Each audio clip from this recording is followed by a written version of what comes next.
Mics mute कर लें बेटा आपने।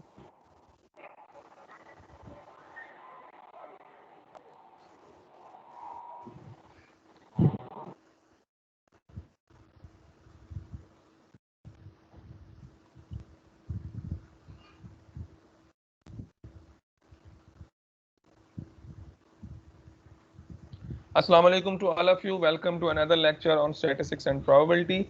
आज के लेक्चर में हम लोग जो डिस्कस करेंगे, डिस्कशन हमारी होगी about the probability.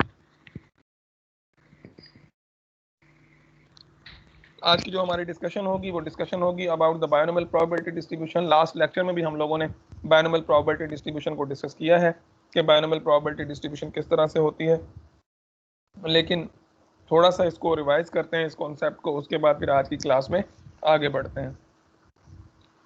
The binomial experiment, इस लेक्चर में जो हम लोग डिस्कस करेंगे बायनोमियल एक्सपेरिमेंट को, the binomial probability distribution and binomial formula, binomial distribution का टेबल कैसे यूज करते हैं वो सीखेंगे, probability of success and shape of the binomial distribution को डिस्कस करेंगे, मीन एंड स्टैंडर्ड डेविएशन, ये सारा कुछ आज के इस लेक्चर में हम लोग जो है वो डिस्कस करेंगे। Conditions of binomial experiment, binomial distribution होने के लिए कुछ कंडीशंस होती हैं, वो कंडीशंस क्या हैं? A binomial experiment must satisfy following 4 conditions.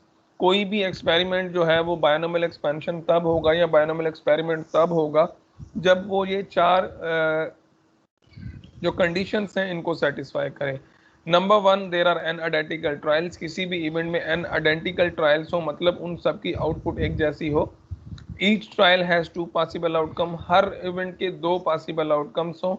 The probability of the 2 outcome remains constant, और उनकी जो प्रोबेबिलिटीज हैं वो चाहे 2 टासेस हों चाहे 2000 हों, सब में वो कांस्टेंट हों, यानी कि उनकी प्रोबेबिलिटी वेरी ना करे। और ट्रायल्स जो है वो इंडिपेंडेंट हो। इंडिपेंडेंट से मुराद ये होती है कि आपके जो इवेंट्स हैं वो उनकी प्रोबेबिलिटी एक दूसरे को इन्फ्लुएंस ना करे, वो इंडिपेंडेंट प्रोबेबिलिटीज हों। तो अगर कोई भी एक्सपेरिमेंट ये सारी पॉसिबिलिटीज को मानता है तो ऑब्वियसली उसको हम लोग कह देते हैं कि वो बायनोमियल एक्सपेरिमेंट है या बायनोमियल डिस्ट्रीब्यूशन उसमें से बनाई जा सकती है। For example consider a coin, एक कॉइन है हमारे पास, हम वो कॉइन टास्क करते हैं। अगर हम एक कॉइन को टास्क करें तो क्या प्रोबेबिलिटी है कि 10 कॉइन को बेसिकली हम टास्क कर रहे हैं, क्या प्रोबेबिलिटी है कि ये बायनोमियल डिस्ट्रीब्यूशन होगा या नहीं। बेसिकली यहाँ पे हमें प्रॉब्लम सॉल्व नहीं करना, इसमें हमें सिर्फ बताना है कि क्या ये बायनोमियल डिस्ट्रीब्यूशन होगा या नहीं होगा। अगर कोई भी प्रॉब्लम बायनोमियल एक्सपेरिमेंट का होगा तो इसका मतलब है वो 4 प्रॉपर्टीज को जो है वो ओबे करेगा, 4 प्रॉपर्टीज को मानेगा, उसके बाद हम उसे कह देते हैं कि वो जो है आपका बायनोमियल एक्सपेरिमेंट है। तो सबसे पहले इस प्रॉब्लम में देर आर टोटल 10 ट्रायल्स, क्योंकि हम लोग 10 कॉइन को टास्क कर रहे हैं, 10 ट्रायल्स हैं and they are identical here n is equal to 10। तो पहली कंडीशन सेटिस्फाई हो रही है। ईच ट्रायल या toss has only 2 possible outcomes, हर टॉस में या तो हेड होगा या टेल होगा, ऑब्वियसली ये भी ठीक है। और हर इवेंट की प्रोबेबिलिटी जो है, हेड की प्रोबेबिलिटी 1/2 है, टेल की प्रोबेबिलिटी भी 1/2 है। चाहे आप एक कॉइन टास्क करें चाहे आप 1000 कॉइन टास्क करें, लेकिन इनकी प्रोबेबिलिटी यही रहती है। और ये जो ट्रायल्स हैं ये इंडिपेंडेंट भी है, क्योंकि ना तो हेड की प्रोबेबिलिटी टेल को इन्फ्लुएंस करेगी ना टेल की प्रोबेबिलिटी हेड को इन्फ्लुएंस करेगी। इसका मतलब ये हुआ कि चारों प्रॉपर्टीज सेटिस्फाई हो रही हैं आपकी इस प्रॉब्लम पे, तो ये जो बायनोमियल डिस्ट्रीब्यूशन का होगा, ये मैं लास्ट लेक्चर में, इसी तरह से ये वाले एग्जांपल्स हैं दो, अब आप इनको खुद चेक कीजिएगा। बिल्कुल इसी तरह से 4 प्रॉपर्टीज पे वैध हैं ऑलरेडी, इनको चेक करना कि ये बायनोमियल डिस्ट्रीब्यूशन अगर हैं तो क्यों है, नहीं है तो क्यों नहीं है। उसके बाद आ जाए बायनोमियल फार्मूला डिस्ट्रीब्यूशन पे, यानी कि जो फार्मूला बायनोमियल में यूज करते हैं वो किस तरह से यूज करते हैं। सबसे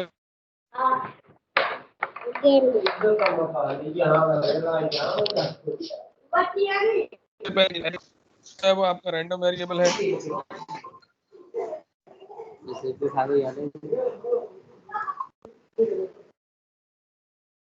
x जो है वो आपका रैंडम वेरिएबल है, कोई भी वैल्यू एज्यूम कर सकता है, may be some time it is equals to 0, some time it is equals to 1 equal to 2, यानी कि ये रैंडम वेरिएबल है, डिपेंड करता है कि क्वेश्चन में x की क्या वैल्यू हम लोगों ने लेनी है।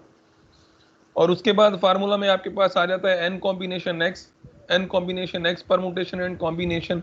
n combination x p raise to power x q n minus x, q के ऊपर पावर n माइनस x आप करेंगे।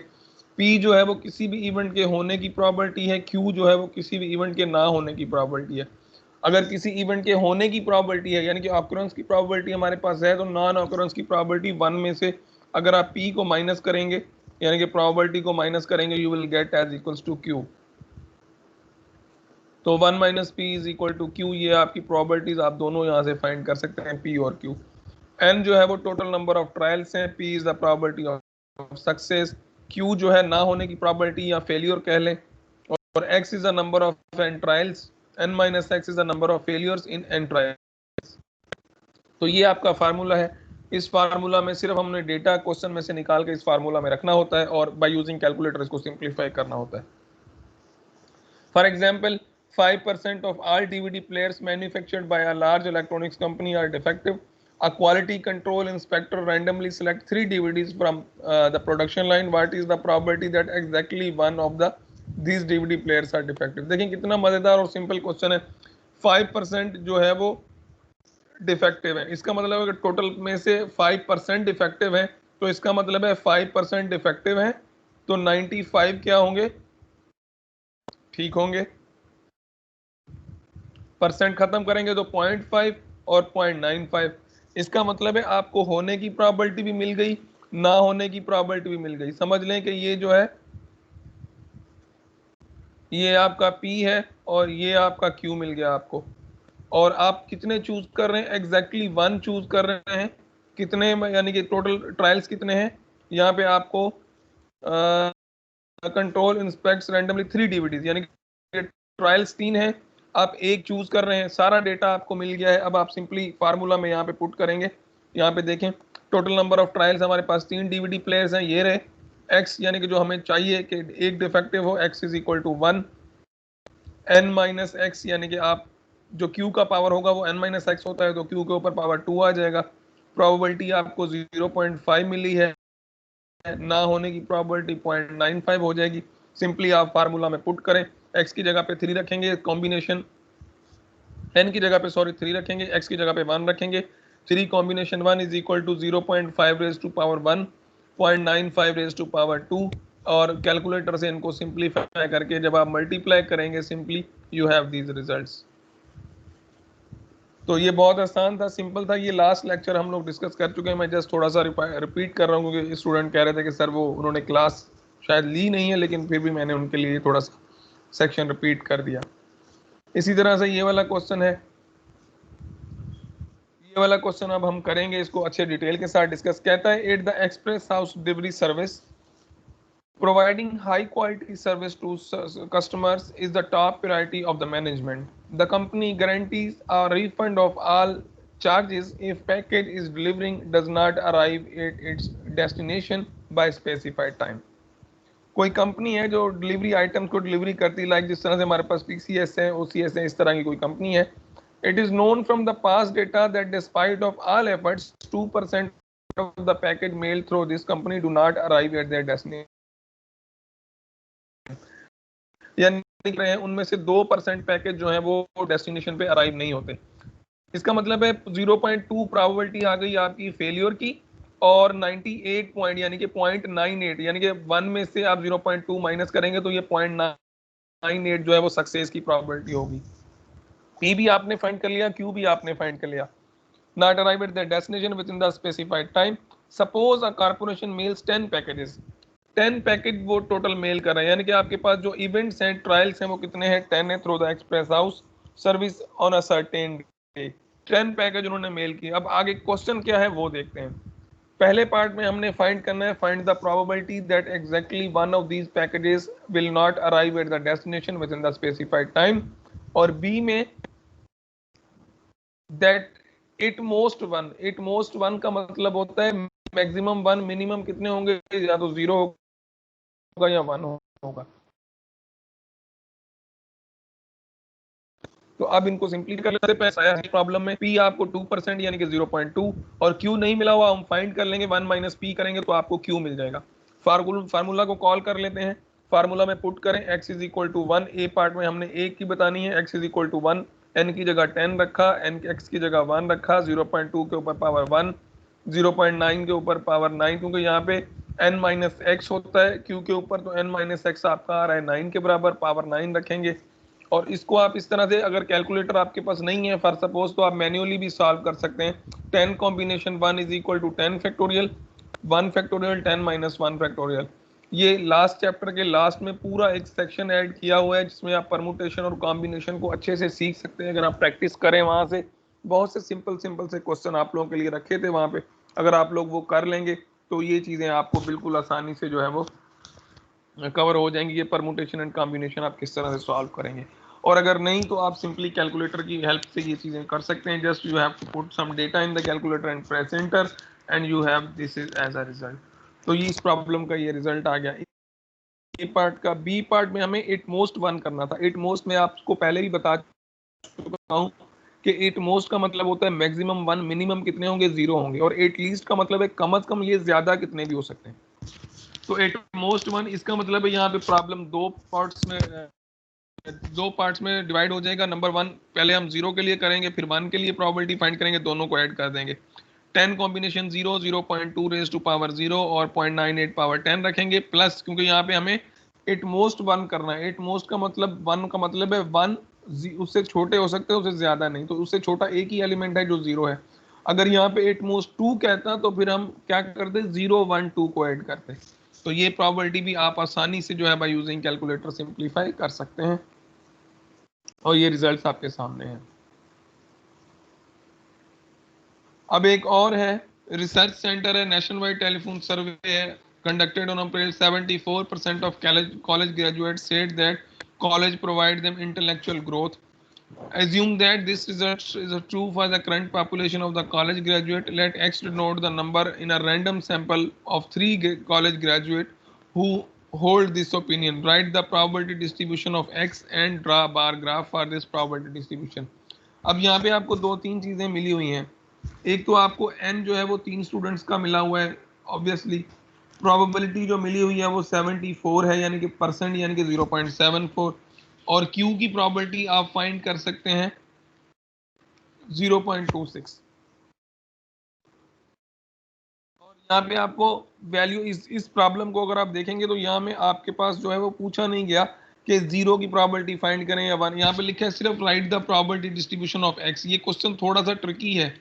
यहाँ पे लिखा है right the probability distribution of x, तो मैक्सिमम हमारे पास कितने हैं total. Assume that this result is 3, यानी कि मैक्सिमम जो आपकी वैल्यू हो सकती है वो रैंडम वेरिएबल की 3 हो सकती है। इसका मतलब है 0, 1, 2, 3, इससे ज्यादा रैंडम वेरिएबल की वैल्यू नहीं हो सकती। इसका मतलब है हम लोग प्रोबेबिलिटी लिखेंगे 0 की, 1 की, 2 की, 3 की, तो वो प्रोबेबिलिटी डिस्ट्रीब्यूशन बन जाएगी। तो देखें, सबसे पहले आप x is equal to 0 formula में पुट करेंगे। यहाँ पे 3 कॉम्बिनेशन 0, इसको सिंप्लीफाई करेंगे, ये रिजल्ट बन गया आपका।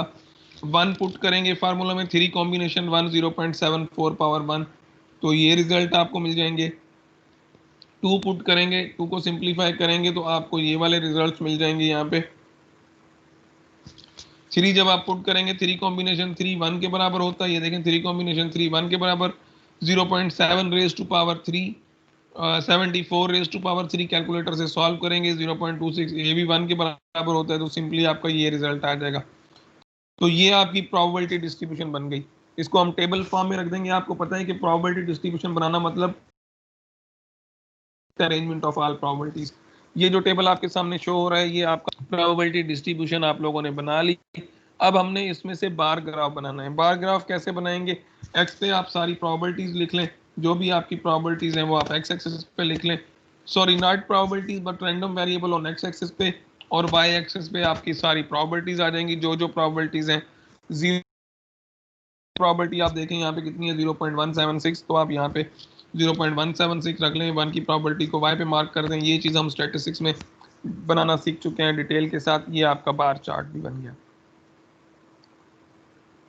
Using the table of binomial probability distribution, table number 1 in appendix C, the table of binomial probability distribution lists the probabilities of x for n is equal to 1 to n25.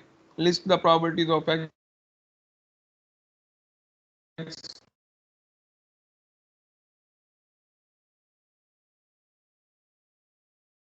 पर हुआ है उसको मैं आपको समझाता हूँ कि किस तरह से आप यूज करेंगे। फॉर एग्जाम्पल कहता है, ये एग्जाम्पल जरा गौर से सुनिएगा। In an NPD group survey of adult 30% of 50 years old, 30% of 50 years old or older adult Americans said that they would be for healthier options. 8 restaurants. Suppose this result holds true for the current population of 50 plus adults Americans, a random sample of 6। यहाँ पे देखें दो चीजें आपको मिल गई, ये 6 मिल गया और ये 30% आपको मिल गया। और ये 50 प्लस कोई वैल्यू नहीं है, ये 50 प्लस एट्रीब्यूट है।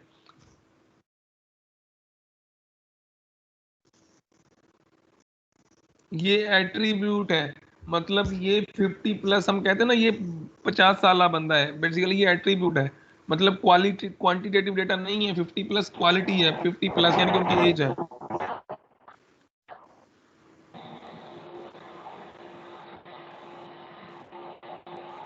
ये उनकी एज है। ठीक हो गया। अरीज अपना माइक बेटा बंद करें।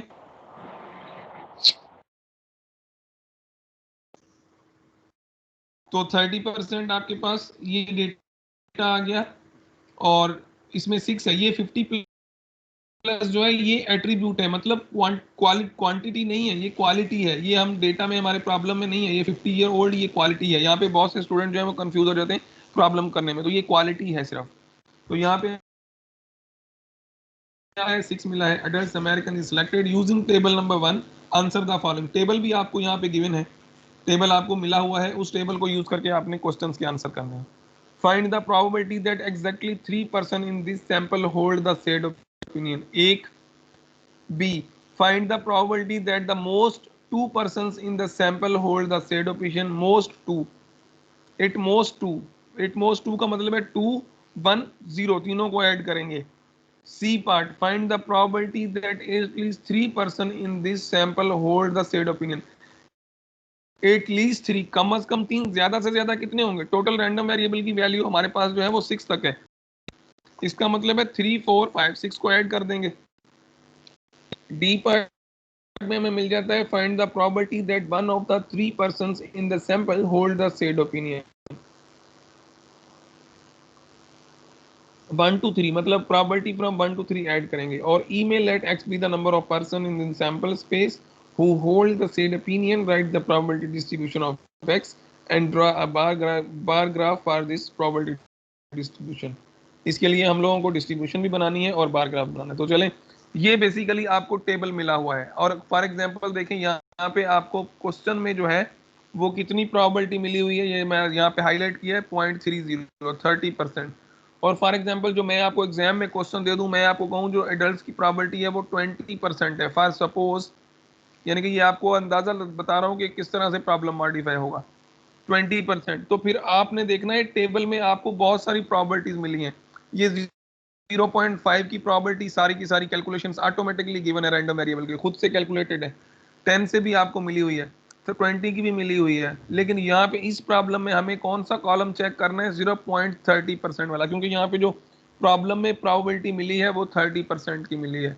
तो हमने ये वाला कॉलम जो है वो सिलेक्ट कर लिया।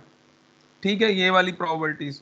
अब ये कैसे आएंगे? ये आप अगर बायनोमियल प्रोबेबिलिटी डिस्ट्रीब्यूशन यूज करें, फार्मूला यूज करें, एन की जगह 6 रखें, पी की जगह आप 0.3 रखें, क्यू की जगह 7 0 रखेंगे, तो आपको automatically x is equal to 3 के लिए ये वैल्यू मिल जाएगी अगर आप कैलकुलेटर से सॉल्व करें। लेकिन इस प्रॉब्लम में हमें कैलकुलेटर से सॉल्व करना ही नहीं है, हमें कहा ही ये गया है कि आप टेबल को यूज करें। ये टेबल गिवन है आप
सर अस्सलाम वालेकुम। जी वालेकुम अस्सलाम। सर आपकी आवाज़ नहीं आ रही।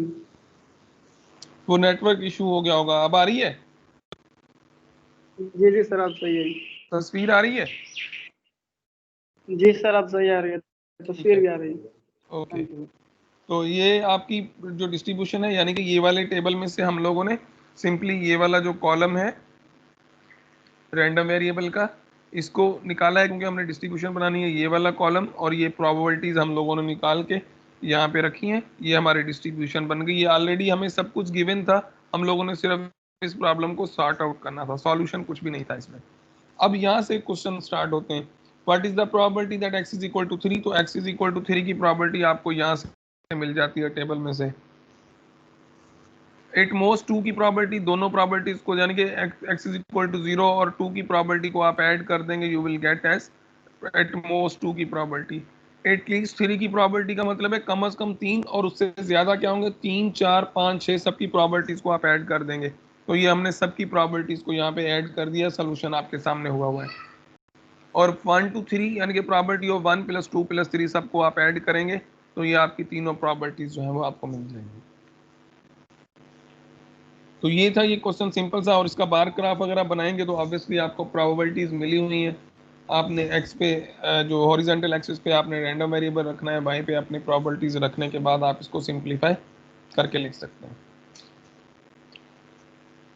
अब यहाँ से जो है वो शेप ऑफ प्रोबेबिलिटी, जो बायनोमियल के शेप्स हैं वो होते हैं, उनको डिस्कस करते हैं कि वो क्या है। यानी कि द बायनोमियल प्रोबेबिलिटी डिस्ट्रीब्यूशन अब सिमेट्रिक होती है। अब हम लोगों ने 3 शेप डिस्कस किए थे, symmetric, left skewed, right skewed statistics में।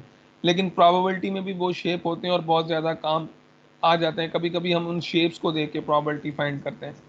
तो अगर किसी भी बायनोमियल प्रोबेबिलिटी डिस्ट्रीब्यूशन की प्रोबेबिलिटी 0.5 है, तो इसका मतलब है वो डिस्ट्रीब्यूशन जो बनेगी वो सिमेट्रिक होगी। और अगर किसी भी प्रोबेबिलिटी, बायनोमियल प्रोबेबिलिटी जो है वो लेस देन 0.5 है, तो वो वाली जो डिस्ट्रीब्यूशन होगी वो स्क्यूड राइट होगी। अगर binomial probability distribution skewed to left if p is greater than 0.5, यानी कि अगर प्रोबेबिलिटी 0.5 है तो आपकी सिमेट्रिक, लेस देन 0.5 है तो राइट स्क्यूड, ग्रेटर देन 0.5 है तो लेफ्ट स्क्यूड। लाइक ये देखें, ये एक डिस्ट्रीब्यूशन है हमारे पास गिवन है। अब अगर हम इसका बार चार्ट बनाएं तो देखें यहाँ पे इसका बार चार्ट अगर आप गौर से देखें तो ये सिमेट्रिक बन रहा है बिल्कुल। ये देखें दोनों साइड से, अगर मीन पॉइंट ये है, इसकी सेंट्रल पॉइंट से दोनों साइड सेम, क्योंकि ये ग्राफ किसका था, p इज इक्वल टू 0.50 था। तो अभी अभी हम लोगों ने डिस्कस किया कि अगर कोई भी बायनोमियल एक्सपेंशन है या बायनोमियल डिस्ट्रीब्यूशन है, अगर p इज इक्वल टू 0.5 है, यानी p और q की सेम प्रॉपर्टी है, तो वो डिस्ट्रीब्यूशन हमेशा सिमेट्रिक बनती है। अगर हम लोग p इज इक्वल टू 0.3 लें, यानी कि लेस देन 0.5 लें, यानी कि 0.5 से लेस वाली अगर आप लेंगे तो ऑब्वियसली ये आपकी कौन सी बनेगी। अगर आप लेस देन 0.5 लेते हैं तो यहाँ पे देखें, लेस देन लेते हैं तो राइट स्क्यूड बनता है डिस्ट्रीब्यूशन। तो यहाँ पे आपको ग्राफ भी नजर आ रहा होगा। ये देखें, अगर आप लेस देन 5 ले रहे हैं तो ऑब्वियसली ये जो डिस्ट्रीब्यूशन है आपकी, ये राइट स्क्यूड है इस तरह से। इसी तरह से अगर आप प्रॉपर्टी 0.5 से ग्रेटर लेंगे तो क्या होगा, जब आप 0.5 से ग्रेटर लेंगे तो ऑब्वियसली आपकी स्क्यूड जो है वो ये इस तरह से जो है स्क्यूड हो जाएगी आपकी लेफ्ट साइड पे। लेफ्ट साइड पे इसकी टेल जो है वो लैंग हो जाएगी। ये कॉन्सेप्ट तीनों अपने जहन में रखिएगा, आगे यूज करेंगे। अब अगर आपने मीन और स्टैंडर्ड डेविएशन आपने पढ़ी है स्टैटिस्टिक्स में, प्रोबेबिलिटी में भी इवन हम लोगों ने पढ़ी, अभी अभी जो पिछला सेक्शन हम लोगों ने डिस्कस किया उसमें भी हम लोगों ने मीन पढ़ी। लेकिन अगर बायनोमियल डिस्ट्रीब्यूशन में आपने मीन फाइंड करनी है, अगर कोई डिस्ट्रीब्यूशन बायनोमियल है तो आप उसकी मीन कैसे फाइंड करेंगे। उसकी मीन बहुत आसान है, आप उसको सिर्फ एन और पी कर दें, यानी कि जो एन और प्रोबेबिलिटी यानी एन आपके जो ट्रायल्स हैं उसको मल्टीप्लाई कर दें आप उसकी प्रोबेबिलिटी के साथ, तो आपको मीन मिल जाएगी। और स्टैंडर्ड डेविएशन अगर आपने करनी है, एन पी क्यू को मल्टीप्लाई करके उसका स्क्वायर रूट ले लें, एन पी क्यू का स्क्वायर रूट आपकी स्टैंडर्ड डेविएशन होगी। तो चलें एग्जाम्पल कर लेते हैं एक, यानी कि मीन किस तरह से फाइंड करेंगे और स्टैंडर्ड डेविएशन किस तरह से फाइंड करेंगे। In a Time 2011 Time magazine poll American adults were asked when children today in US grow up, do you think they will be better off or worse off than people are now। यानी कि एक सर्वे किया गया 2011 में, ये पूछा गया कि जो आजकल के बच्चे हैं वो आज ज्यादा बेहतर हैं या जो पहले के लोग थे वो ज्यादा बेहतर हैं? तो उसमें से क्या हुआ, 52% सेड वर्स, 52% लोगों ने कहा कि आजकल के जो हालात हैं वो खराब हैं। Assume that this result is true for the current population of US adults. A sample of 50 adults is selected. Total sample कितने adults का लिया है? 50 का. Let X be the number of adults in the sample who had the above mentioned opinion. Find the mean and standard deviation of the probability distribution of X. Total आपके पास जो है वो probability आपको कितनी मिली है? 52, और जो n ट्रायल्स हैं वो कितने हैं? 50 हैं। देखें n आपको 50 मिला, प्रोबेबिलिटी आपको 0.52 मिली, q हम लोगों ने फाइंड कर लिया। कैसे? 1 माइनस 0.52 अगर आप करेंगे तो आपको q मिल जाएगा 1 माइनस 0.52 को अगर आप सिंप्लीफाई करेंगे तो you will get as equals to q। तो आपको q मिल जाएगा। अब मीन किसके बराबर है? आपको पता है मीन का फार्मूला है n मल्टीप्लाई बाय p, यानी कि इस n को इस p के साथ मल्टीप्लाई कर दें तो ये आप सिंपल मीन आपको मिल गई। स्टैंडर्ड डेविएशन के लिए आप क्या करेंगे? सिग्मा एन पी क्यू का स्क्वायर रूट लेंगे। तो जब आप एन पी क्यू का स्क्वायर रूट लेंगे तो आपको इसकी जो है वो स्टैंडर्ड डेविएशन भी मिल जाएगी। तो ये था बड़ा सिंपल सा एक कॉन्सेप्ट। उसके बाद आता है हाइपर ज्योमेट्रिक प्रोबेबिलिटी डिस्ट्रीब्यूशन। इसको आप छोड़ दें, ये आपके कोर्स का हिस्सा नहीं है। ये वाला 5.5 का सेक्शन आप सारा छोड़ दीजिएगा, ये आपने नहीं करना। उसके बाद हम लोग 5.6 को डिस्कस करते हैं, Poisson probability distribution. Poisson probability distribution basically क्या होती है? जो पॉइजन डिस्ट्रीब्यूशन है वो लिमिटिंग केस होती है, यानी कि स्पेशल केस होती है बायनॉमियल डिस्ट्रीब्यूशन की। पॉइजन और बायनोमल कभी कभी इन दोनों के, अगर आप किसी प्रॉब्लम पे पॉइजन अप्लाई करें या बायनोमल अप्लाई करें तो रिजल्ट सेम आएंगे, लेकिन पॉइजन को अप्लाई करने के लिए थोड़ा सा कॉन्सेप्ट अलग होता है। पॉइजन प्रोबेबिलिटी डिस्ट्रीब्यूशन आपको वहां पे यूज करनी होती है जहां प्रोबेबिलिटी, किसी भी इवेंट की प्रोबेबिलिटी 0.05 से भी लेस हो, यानी कि बहुत छोटी प्रोबेबिलिटी हो, तो आप पॉइजन डिस्ट्रीब्यूशन को यूज कर लें। और इससे इस सेक्शन में हम लोग पॉइजन प्रोबेबिलिटी डिस्ट्रीब्यूशन को डिस्कस करेंगे, उसके साथ उसकी मीन और स्टैंडर्ड डेविएशन को भी डिस्कस करेंगे। इसकी जो प्रॉपर्टीज हैं, एक्स डिस्क्रीट रैंडम वेरिएबल होना चाहिए, ठीक है, ऑकरेंस आर रैंडम हो, इनकी रैंडम ऑकरेंस हो, और इंडिपेंडेंट हो, यानी कि ये सेम वही प्रॉपर्टीज हैं जो आपकी बायनोमल का जो बायनोमल डिस्ट्रीब्यूशन होने के लिए सेटिस्फाई हैं, वही हैं। डिस्क्रीट रैंडम वेरिएबल होना चाहिए, ऑकरेंस आर रैंडम होनी चाहिए, इंडिपेंडेंट होने चाहिए। एग्जाम्पल्स हैं कुछ, the number of accidents in a week, the number of customer entering a grocery store, the number of television sold at a department. Basically discrete आपके पास वैल्यूज हो तो आप जो है वो प्रोबेबिलिटी पॉइजन जो डिस्ट्रीब्यूशन है उसको यूज कर सकते हैं। अब पॉइजन का जो फार्मूला है हमारे पास, according to the Poisson probability distribution, probability of any event x is equals to lambda raise to power x e raise to power minus lambda over x factorial. अब ये जो लैम्डा है ये क्या है? ये तो कभी कभी ये लैम्डा गिवन होती है, बेसिकली ये एवरेज वैल्यू है, मीन वैल्यू है, और अगर ये वैल्यू नहीं गिवन तो आप लैम्डा मीन वैल्यू जो है वो फाइंड कर सकते हैं। लैम्डा इज इक्वल टू, अभी अभी आपने सीखा कि मीन वैल्यू कैसे फाइंड करते हैं, NP. Most of the time problem में अगर लैम्डा गिवन है तो आपको आसान है, अगर नहीं गिवन तो आप लैम्डा फाइंड कर सकते हैं एनपी, यानी कि एन और पी को मल्टीप्लाई करके। और ये जो ई है ये इरेशनल कांस्टेंट है जिसकी वैल्यू है 2.71828। एग्जाम्पल देख लेते हैं। On an average a household receives 9.5 telemark phone calls. देखें यहाँ पे आपको क्लियरली मिला हुआ है ऑन एवरेज। एवरेज का मतलब है this is lambda, lambda is equal to this one. Phone using the Poisson distribution formula, find the probability that a randomly selected house receives exactly 6 telemark calls. तो यहाँ पे आपको exactly 6 यानी कि दोनों चीजें आपको मिली हुई हैं। अब आपने सिंपली क्या करना है, फार्मूला में पुट करना है और इनको जो है वो हम लोग सिंप्लीफाई करेंगे। ये किस तरह से सिंप्लीफाई होंगे वो देखते हैं। विष्णा अपना माइक बंद करो।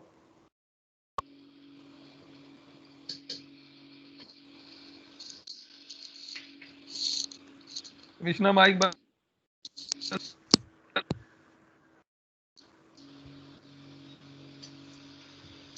तो चलें इस प्रॉब्लम को कर लेते हैं सिंपली। आपके पास जो लैम्डा है वो x इज इक्वल टू 6 है, और lambda raise to power x यानी कि लैम्डा आपको गिवन है 9.5, x की जगह आप 6 रखेंगे, e power minus lambda, lambda की वैल्यू आपको मिली हुई है 6 फैक्टोरियल x की जगह। बाय यूजिंग कैलकुलेटर इसको सिंप्लीफाई करेंगे जब आप, तो सिंपल ये आपका बिल्कुल 1 सेकंड में ये क्वेश्चन जो है वो आपका हल हो जाएगा।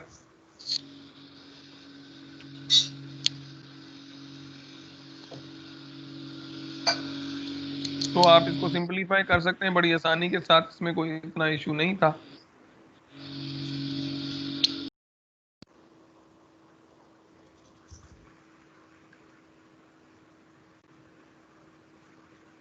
तो ये वाला प्रॉब्लम आपका जो है वो सिंपली सॉल्व हो गया। आपने क्या करना है, x की जगह पे 6 रखें और e raise to power minus lambda, lambda की जगह वैल्यू आपको गिवन है, आपने सिंपलीफाई करना है बाय यूजिंग कैलकुलेटर और ये प्रॉब्लम हो जाएगा। इसी तरह से एक और है, वाशिंग मशीन एक वाशिंग मशीन है जो आपको ब्रेक डाउन दे रही है on an average of 3 times per month. Average on 3 time per month मतलब लैम्डा की वैल्यू आपको 3 गिवन है। Using the Poisson probability distribution find the probability that during the next month this machine will have exactly 2 breakdowns, at most 1 breakdowns.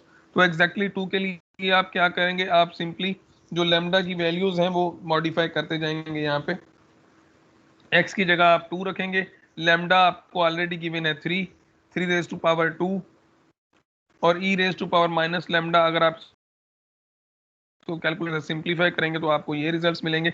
Similarly at most 1 breakdown, eight most 1 का मतलब है 0 और 1 को add करेंगे, 0 और 1 को ऐड करेंगे तो x की जगह पे आप क्या रखेंगे, 0 फैक्टोरियल, 3 के ऊपर पावर 0, यहाँ पे 1 रखेंगे, दोनों को सिंपलीफाई करके ऐड करेंगे तो आपको ये रिजल्ट्स जो है वो मिल जाएंगे। अब ये 5.19 है, इसको चेक कीजिएगा, ये लैम्डा पे है, ये सारा जो सेक्शन है वो आपका लैम्डा पॉइजन पे है। आखिरी स्लाइड है यहाँ पे, जो मीन और डेविएशन होती है पॉइजन प्रोबेबिलिटी डिस्ट्रीब्यूशन, प्रोबेबिलिटी की जो पॉइजन की जो मीन है वो लैम्डा होती है सिंपली, या म्यू कह लें, या इसको आप एन पी भी कह सकते हैं, यानी कि एन और पी को मल्टीप्लाई करेंगे तो आपको मीन मिल जाएगी। और स्टैंडर्ड डेविएशन अगर आपने करनी है तो इसका स्क्वायर रूट आप हटा दें, लैम्डा स्क्वायर, इसका मीन का जो लैम्डा है इसको अगर आप स्क्वायर रूट कर देंगे तो आपको इसकी डेविएशन मिल जाएगी। सिंपल, ये बहुत सिंपल कॉन्सेप्ट था। जैसे ये एग्जांपल है, an auto sales person sells an 0.9 on average, let x be the number of car sold by this sales person on any given day, find mean and variance. तो average आपको 0.9 मिली हुई है, तो automatically आपकी average value 9 है, और आपने variance find करनी है तो 0.9 का आपने स्क्वायर रूट जो है वो सिंप्लीफाई कर दिया।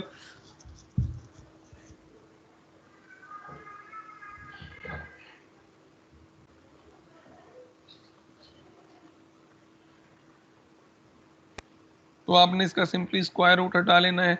जब आप इसका स्क्वायर रूट करेंगे तो आपको ये रिजल्ट आ जाएंगे, वेरिएंस भी आपकी होगी। तो इस लेक्चर में इतना ही था, आज के लिए इतना काफ़ी है। अब इसकी जो रिकॉर्डेड वीडियोस हैं वो लास्ट लेक्चर में की मैं अपलोड कर चुका हूँ, ये भी अपलोड मैंने कर दी है। इनको ज़रूर देखिएगा, देखने के बाद अगर आपके पास कोई भी क्वेश्चंस हैं तो you are feel free to ask, free to discuss. अगर कोई भी चीज़ समझ में नहीं आ रही, एटलीस्ट वीडियोस को देख के किसी पेज पे, किसी हैंड आउट पे अपने क्वेश्चंस नोट कर लें। तो नोट करने के बाद आप किसी भी क्लास में जब आपको कोई डिस्कशन का टाइम होता है तो आप फ्री हैं, आप अपने क्वेश्चन जो है वो पूछ लिया करें, जो भी चीज़ें हैं आपकी। तो आज के लिए मेरे ख्याल में इतना काफ़ी है, और अब आ जाते हैं क्वेश्चंस की तरफ। जो क्वेश्चंस हैं आपके उनको डिस्कस कर लेते हैं।